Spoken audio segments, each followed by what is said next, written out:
of Brahma, of course, is made out of what? Intelligence. And if he says so, that means something. So basically, when he says that Krishna surpasses his mind, his body, and his words, then this is something very profound, meaning nobody else actually in the universe can surpass Brahma in intelligence, in his body made out of intelligence, and therefore also his mind and his words. But because of the ego, there are people who are recognizing or who think they know everything about Krishna, right? And this is basically the stage of most of our consciousness, where we think, I know everything. I've seen everything. I know how to act in this world. That's the stage of science as well, who think we discovered all the questions of the universe. We discovered everything, and we can play God now. We know everything. And now here Brahma says, let them think that way. As far as I'm concerned, after this what I saw, I don't want to speak about this very much. Because I have realized that what I realized is nothing compared to this, what is actually in Krishna. So that's a very deep and profound realization Krishna or Brahma has here in this moment. And of course we have this experience as well, because what he faces here, it shakes his world. It shakes his world to his core abode, to his very innermost self. And this is sometimes what happens to us, that we are very much bewildered by things what come in our way, and we getting sort of traumatized. Anybody of you had an experience where you faced circumstances what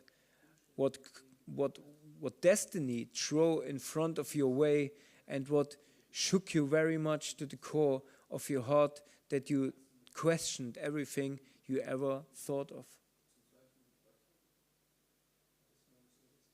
No? Super. Yeah. You can share this, or it's very private, you don't want to share? You don't have to. Okay.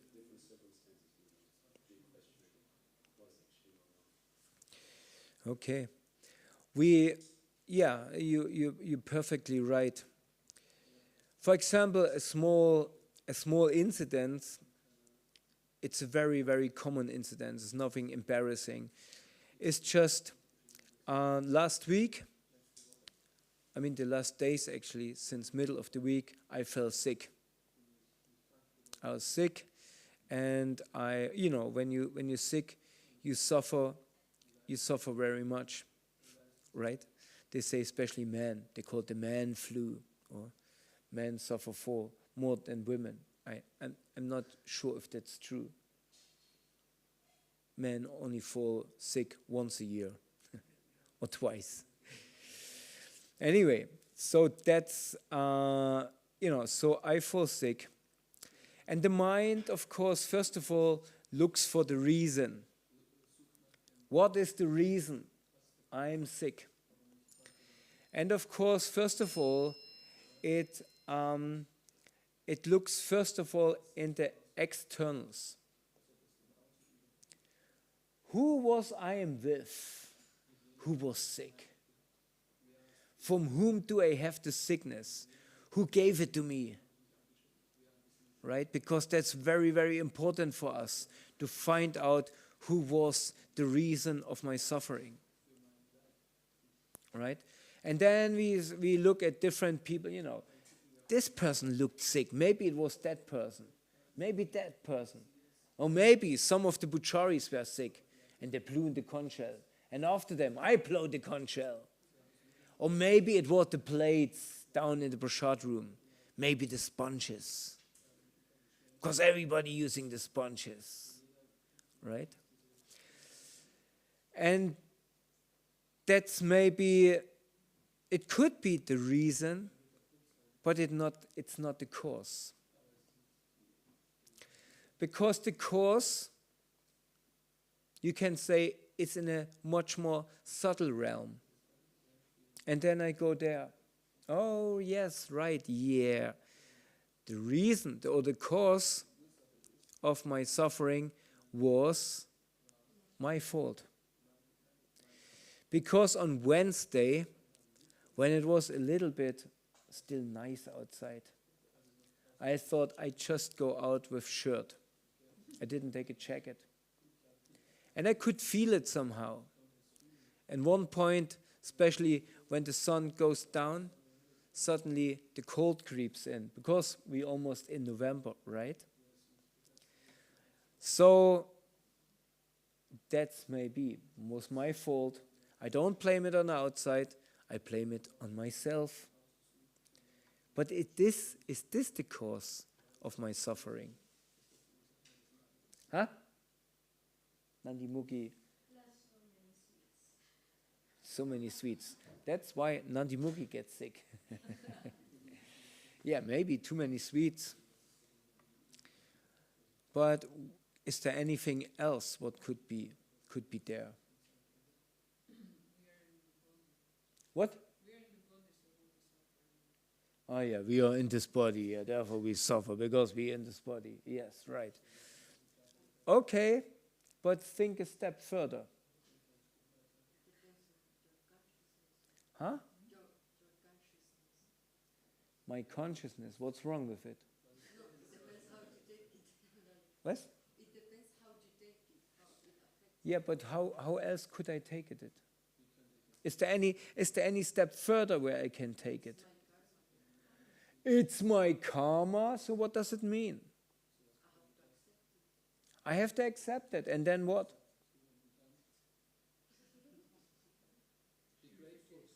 Be grateful for it. Very good. How can I be grateful for my suffering? How can I be grateful, Vidasar? You're laughing, you're standing on the street. Nobody even recognizes your pretty face and your charming smile and your shining eyes. Nobody recognizes that. So you're grateful for that? Thank you, Krishna, that nobody takes books from me. Nobody recognizes me. I'm very grateful. Do you?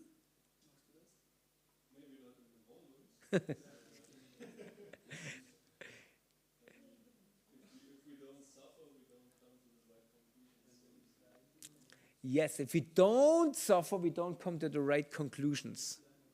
Okay, so what could be the right conclusion on the street? Enlighten us. The right conclusion on the street, that it's not about me. I stop suffering when I try to execute pure devotional service for the pleasure of Krishna and for my own self-gratification. Okay, and then it works again? Yeah, actually, every time when I'm suffering, I ask myself, am I in a devotional mood? Do I try to serve the people, or do I want something? And when I am able to switch it, then I get blissful. Wow, you are much more advanced than I. Because for me, when I'm in this, then of course I take shelter in the philo. I mean, first of all, we take shelter. When we suffer, what we take shelter of on the street? A real healthy Sangadan devotee, if there's suffering on the street, he does what? He goes, there we have the knowledge. We go back in the van, and first of all, we take prasadam, okay? We turn on the heating if it's cold in the wintertime. We turn on the heating in the van. We warm up the prasadam. Okay.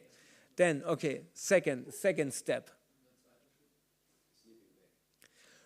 wow, yeah, that's it. That's really honest. Yeah, sleeping bag. After the prasadam and the warm van, sleeping bag. Let's don't say sleeping bag. Let's say the isumade. Okay, like that sleeping step is one step too much. Okay, but then what we do? After we took some rest, we took prasadam, we took some rest. We take shelter of. Okay, expansion of it is.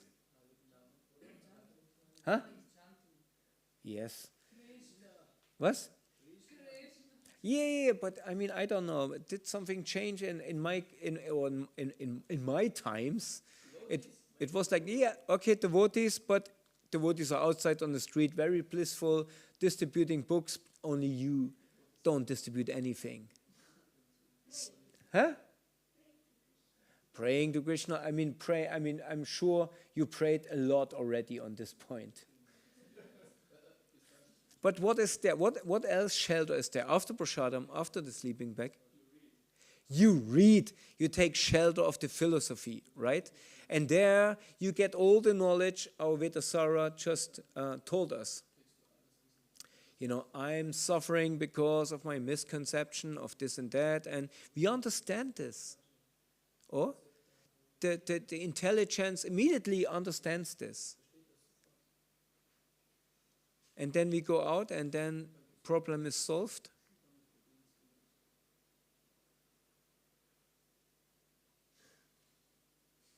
Yes? Okay, for me it was not so easy. Because what comes out with me, with my body, with my intelligence? My ego together with? Yeah, connected to ego. And what is between ego and intelligence? The mind. The mind comes out. And the mind, it's so tricky that the mind looks always for enjoyment. And now comes the really tricky thing. The mind enjoys in suffering. How is that? Yeah, exactly. It's me. I'm the one who suffers. I'm the center of the universe and I'm the center of the suffering. And then the mind again goes back. What is the cause of my suffering? And then instead of embracing the philosophy and the association of devotees, it goes again back into the externals and try to reason with the world. And try to find some kind of enjoyment. Let's say, this analogy doesn't serve to the complete end because as devotees, we understand the process, we take shelter of the different steps, what we said, and then as Vedasara said, usually it works again. You go out on the street and you fixed again. But with normal sufferings, with normal circumstances where they face us, let's say traumas, although we know all the steps till our karma, we're not able to give it up completely. Because there's a stage where our mind and ego enjoys the suffering. We take shelter of the suffering because we take on the role of suffering. Let's say, when I was a kid,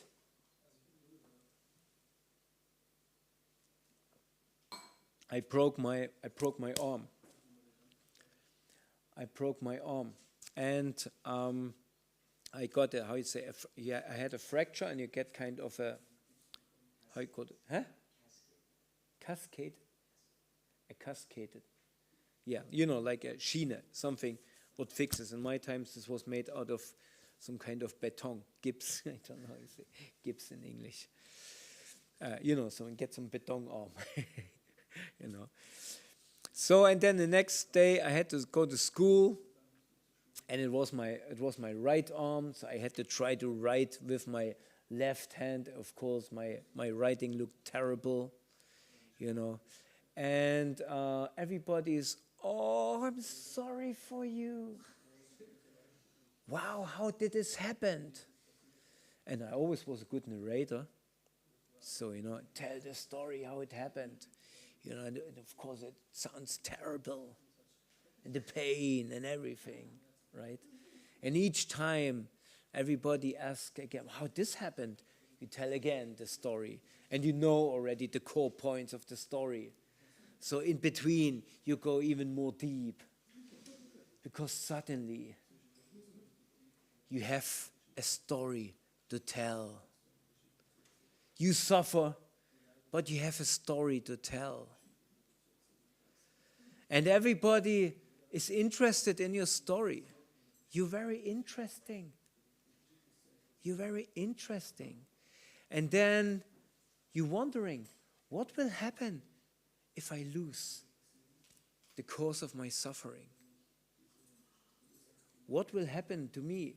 Who will be I am? How you say? How I am? Who will? What? How you say this?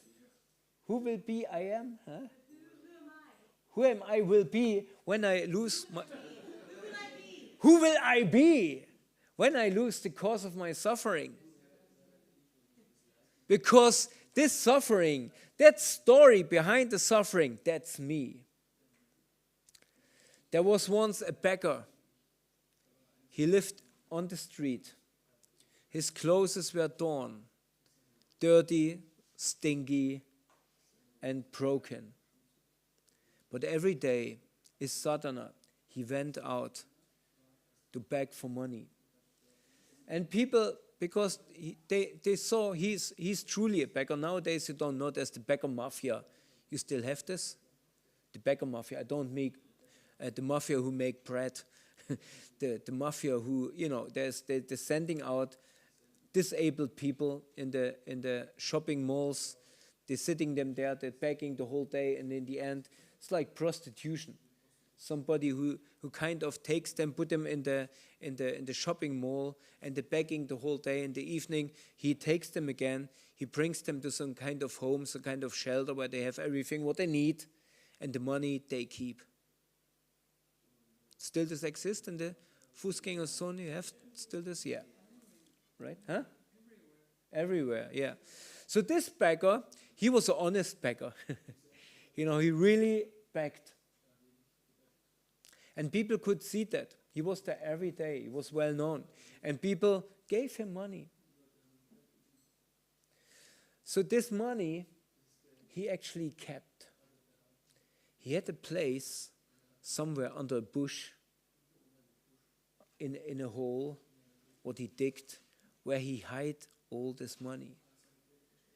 And with the time, it became quite a lot of money.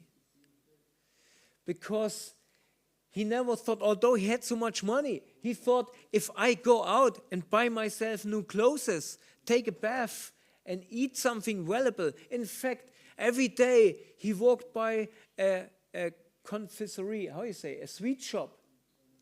He walked by and looked in the show window and thought, wow, one day I will enjoy all the sweets. But if I do that, and somebody sees me, nobody will give me money anymore.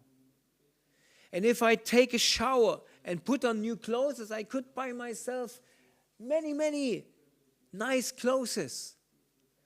But if they see that I have clean clothes, who will give me money? I will lose my occupation. There's this joke in the life of Brian. Who knows the life of Brian? Some know, right? Where there's a beggar, he jumps around, he says, a little almost for a leprosy, ex-leprosy, a little donation for ex-leprosy. I said, what do you mean ex-leprosy? Well, there was this man, he said he was a healer, his name was Jesus, and he came and he healed me. Yesterday I had a profession, today I'm out of work, so I'm asking for ex-leper. Yeah, so, but this is what happened. So this beggar, he said, or he was thinking, I cannot give up my suffering condition because I am the suffering condition. And this suffering condition is everything what I have. It's my world. I am there. So how can I give it up? It's me. This suffering is me. And this is actually what happens to most of us when we are engaged in the material consciousness. Although we suffer, we don't want to give it up because we're afraid what will happen to us if we give it up. And therefore, most of the people, they don't want to ask questions, especially no questions about the truth. They say there are no bad answers out there. The answers are perfect. What is lacking are the quality of the questions. So most people, they don't want to ask qualitative questions. And if they get qualitative answers in form of a book, for example, on the street, many people immediately, they will, repel. Huh? Reject. They will reject because they know these questions, they are full of wisdom. The books, they are full of wisdom. Krishna says in Bhagavad Gita, I am the king of all knowledge. This knowledge is the king of all knowledge. And therefore it's... Therefore it is? Yeah, and therefore it's? What? Joyfully performed. It's joyfully performed. And as you can see, and the devotees become joyful. But the people, they think, if I go to wisdom, what is the nature of wisdom? What comes with wisdom? Huh? No, other way around, but even this doesn't work anymore. If you get wisdom, freedom, it comes with freedom. If you get wisdom, you get freedom. Freedom of what?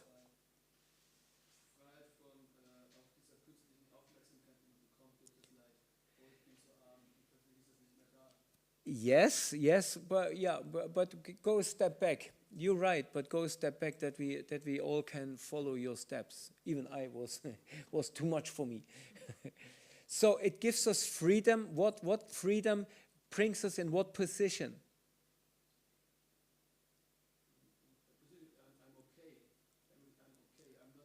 No.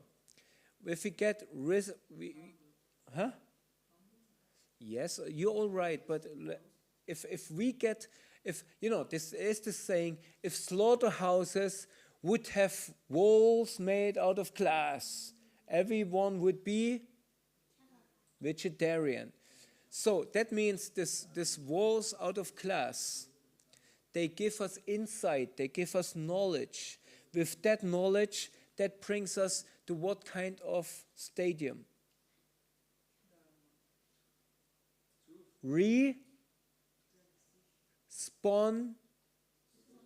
Responsibility. We have the ability in this moment when we have wisdom. With the wisdom, we achieve the ability to respond. Of that, what we see, what we have knowledge now. Now we can respond to that circumstances where we have knowledge about. Right? And responsibility, that's the basis of freedom. Because when I have freedom, I'm responsible for my actions. Because I have the full knowledge, I have the responsibility, and now I can act. And this is what Bhagavad Gita or all the wisdom literatures, they give us back responsibility. They give us back knowledge. And with that knowledge, they give us the responsibility. They say, hey, you are in response. You cannot hide. Because now you have knowledge. You cannot hide anymore. You cannot easily go and eat a steak. Most of you maybe didn't do it, but you cannot just go up and go to the Metzgerei and buy something because no, actually that's a living entity, and what I'm eating here is a corpse. Eine Leiche. Right? You cannot do this anymore. But people, they want to stay in the stadium, and therefore they don't want to receive that knowledge. What happened to Brahma here? He received this knowledge that actually he is not the greatest of all. And this made him, Mariana, humble. Yeah. So that's then what knowledge does with us then in the other sense. And then we come to the stage that we, in front of this vast knowledge, we get humiliated. And this humiliation is very healthy, because the ego, of course, don't want to be humiliated. So therefore, we come to this position that we understand, do I accept this knowledge, or do I hide myself again in the suffering position and find outside reasons why I'm suffering? Because, and this happens then back on the street, that's happened. That's where the mind takes shelter as well. Oh, it's my shoes. I have the wrong shoes. Maybe it's the hat. I have the wrong hat. Maybe it's the wrong jacket what I wear.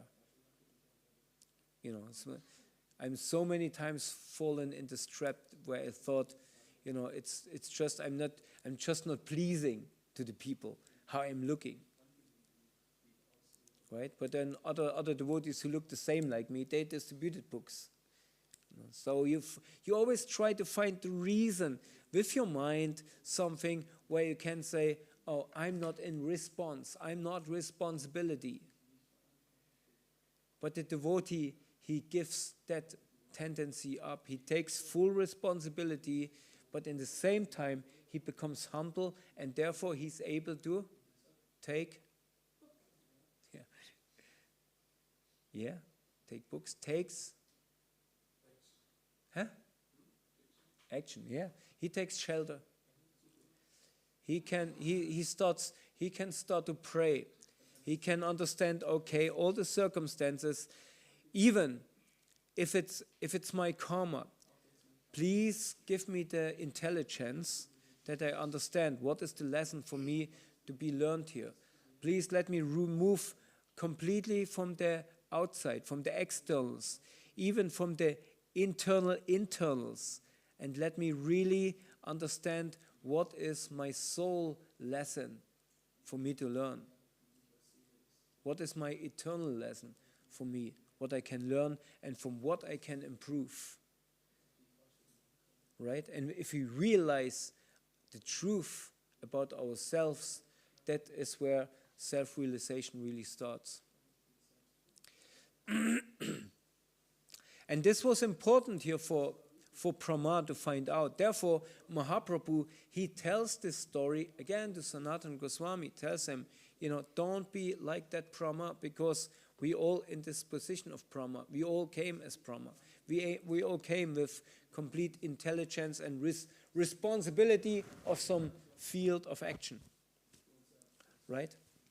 And this responsibility we took very serious, and we still take very serious. Again, it's not bad. All of us suffering from the same condition. And the material world is designed in this way, because otherwise it would not function. We are in this trap consciously. And it's our conscious decision to get out of this trap.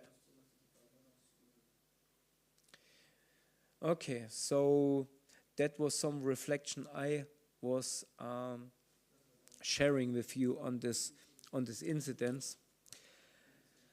I'm far away to really act according to this kind of glimpses of truth what I'm getting in your association and the association of the books of Srila Prabhupada, but with your help and your blessings, I one day may even act accordingly and can stop suffering. Jai.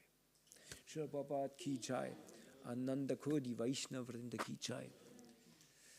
Are there any corrections or blessings where you can tell me, right, Ramananda, do this and that, then you can maybe understand it. Gopi Gita, she tells me anyway all the time.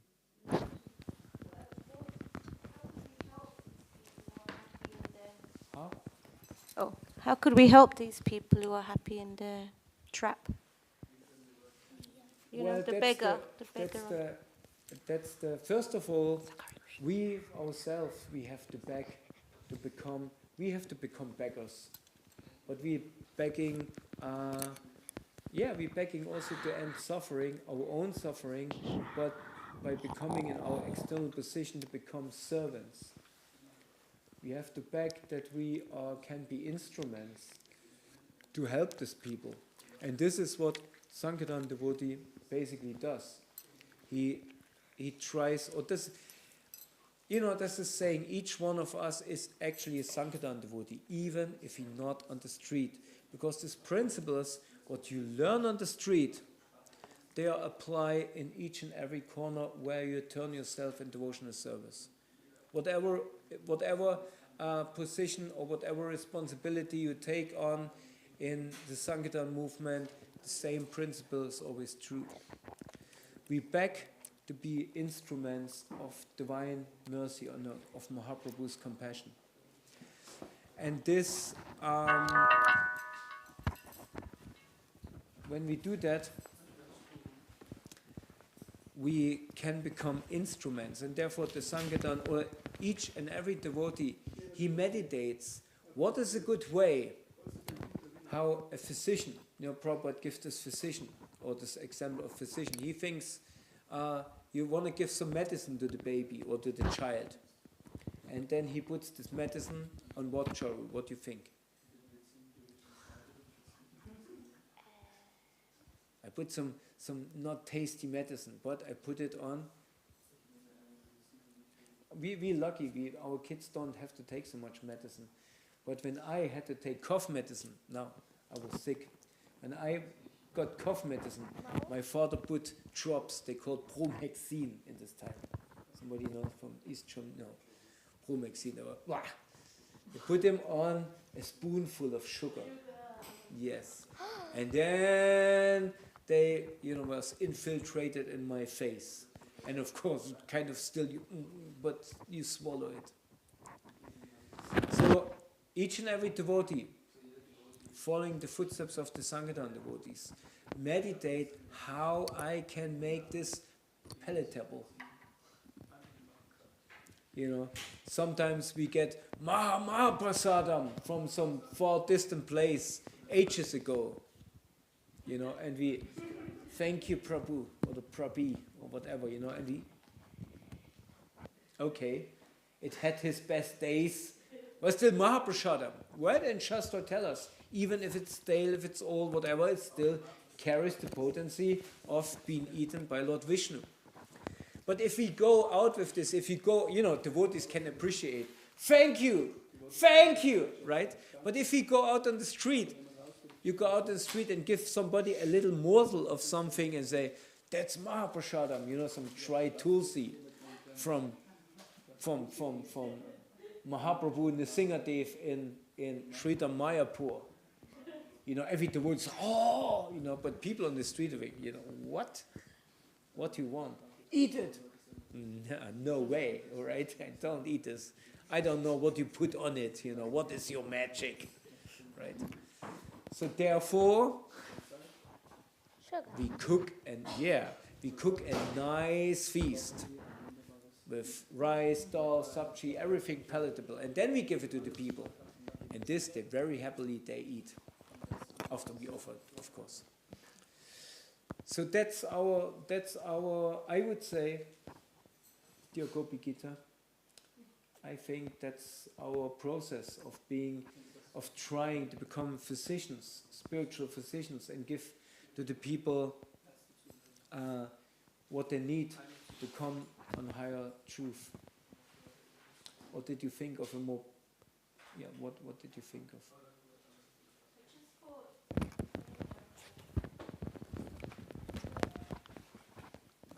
I think it's nice you also mentioned at the beginning that we also have to, it's all in individual process, right? We have to see in our own lives where we might be trapped and then free ourselves from it, because when we finally become courageous enough to step outside of this role of suffering, we can really flourish then, especially in our spiritual lives. So it's the work begins at home, so to say. Yeah.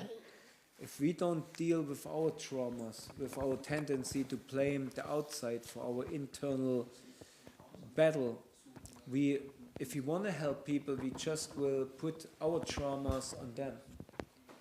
That's very important to realize. Yeah. Anything else? Right. Okay.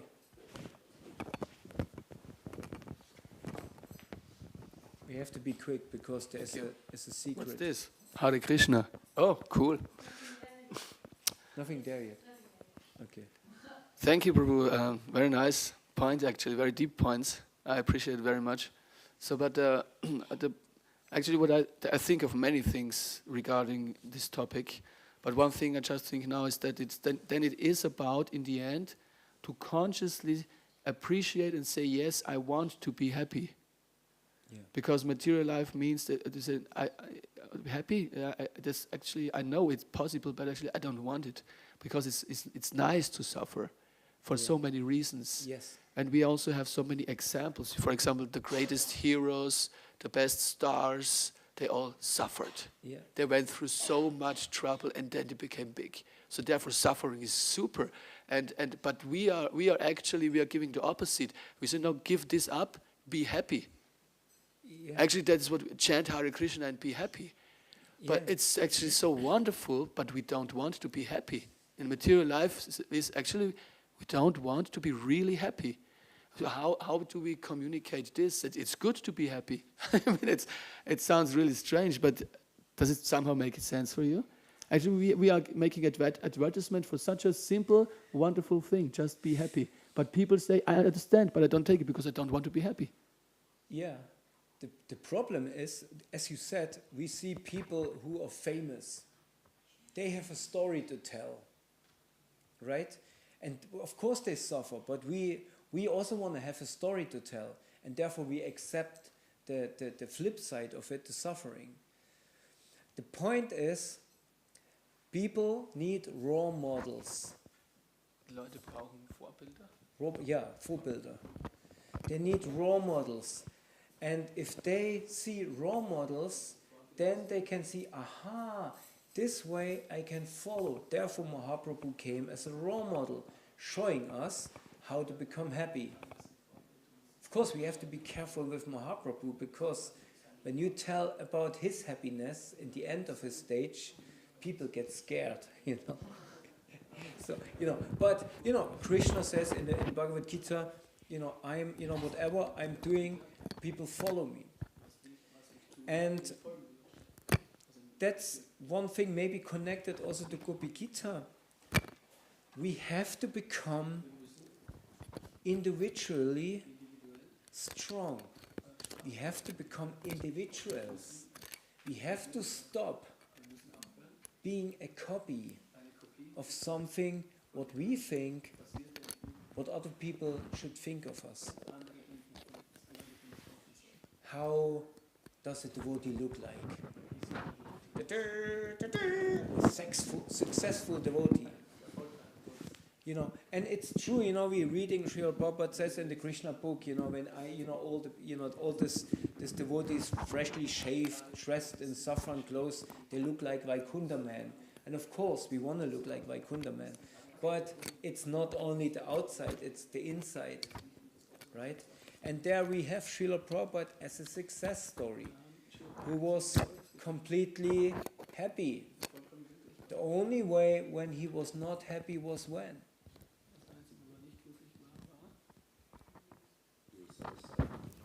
when he saw the suffering of the people trapped in material suffering. Right? And this is Krishna's compassion. Therefore, the spiritual master, he goes out. But the spiritual master, so easy. Why we can adopt a spiritual master? Because he has a story. And it's not a story, look how great I am, but because he has a story of success in his personal spiritual development. Therefore, he became a master of spirit. He can master the spirit.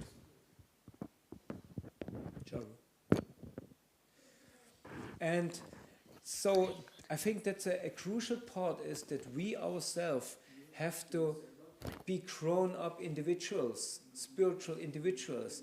We have to show that it's possible. We are happy.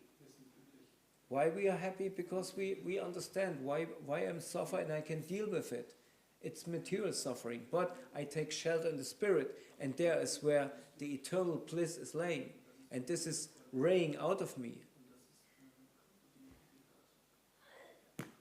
So I think it's a big topic to become real, to become mature. You know, to step out of the copy. In the beginning, we need the copy. We need the uniform. We need the standard behavior. We need the sadhana. It's very, very important and it's good. But if we mature, we step out of it. But then we're building links for the people different. There's so many shades of people outside. And they're all looking for a link to link in. Not everybody fits to the same guru. I mean, of course, if you have a Jagat guru, then he can take many, many on. You know, but, you know, if you have like individually, everybody think, aha, he comes from there where I'm coming from. Or? Thank you. What? Okay. I think, I mean, is there any urgent stuff still to discuss? What Brian? Oh, I didn't see you. You disappeared in the corner. Okay, so should I tell you a secret? Maybe it's not a secret anymore. The day is the last day of our Mother Chidara here. Oh, but she says goodbye with a Kölsch breakfast, with a Kölner Frühstück. When she announced this to me, because I had to put it on the seva plan, I said, "What do you mean Kölsch breakfast? You serve Kölsch or what?" And she said, "No, it's what they do in the temple there. So there will be some breakfast feast awaiting you if you go out right now." Yay! Srila Prabhupada ki jai. Ananda Koti Vaishnava Vrinda ki jai. Jai! Hare Krishna.